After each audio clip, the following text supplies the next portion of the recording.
Hello, I'm Justin Chang, film critic for the Los Angeles Times, and I'm here with my Times colleague, film reporter Jen Yamato.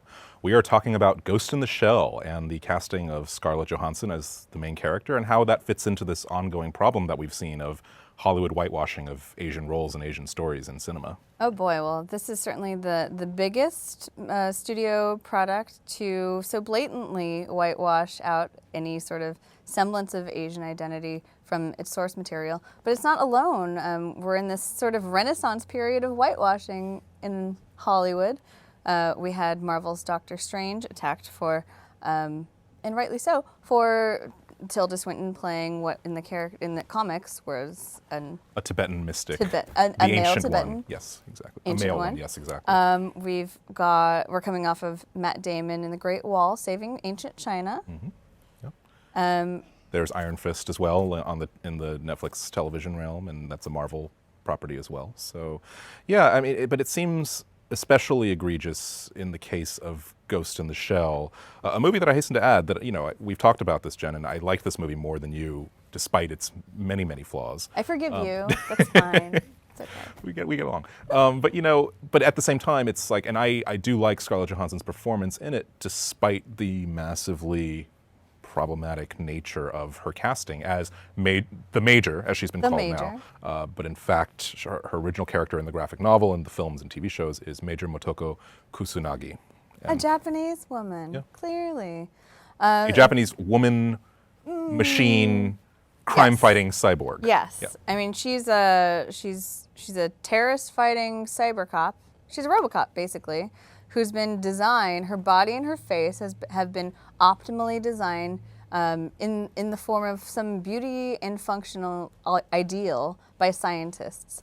But she has this pesky brain, and it so happens, spoiler alert, her brain, her original identity is that of a Japanese woman. That's what the movie tells us at the end. And in a flashback, we ever so briefly catch a glimpse of this Japanese young woman that she used to be.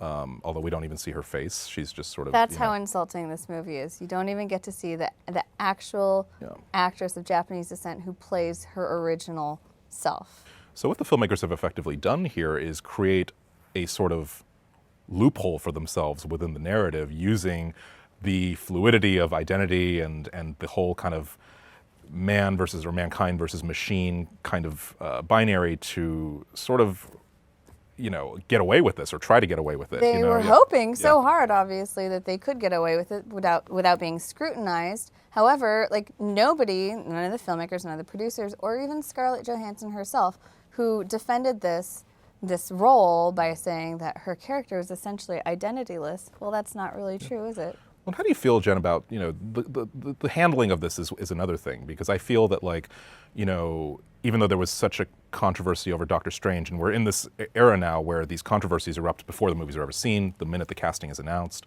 You yourself interviewed the director of Doctor Strange, Scott Derrickson, who I found really refreshingly thoughtful and uncharacteristically thoughtful and honest about the difficulties that he faced. And you have to give him credit for that. Here, though, with Paramount and with Ghost in the Shell, everyone is just, I feel, it's just been a little cringe-inducing, whatever you think of the movie. Yeah, you've really seen Hollywood's white privilege come out in full force as people have been very defensive about the creative choices that they've made without taking responsibility for the cultural ramifications of those choices. Yeah. You have an entire filmmaker sort of crew, at least the above-the-line talent, all white men, making a decision, defending Scarlett Johansson's casting by saying that box office demand warrants casting a white star. And the fact that the movie has underperformed commercially, of course, calls into question of what the purpose of all this is to begin with. I don't think the debate is over by a long shot. There are more movies to come that will have this problem as well.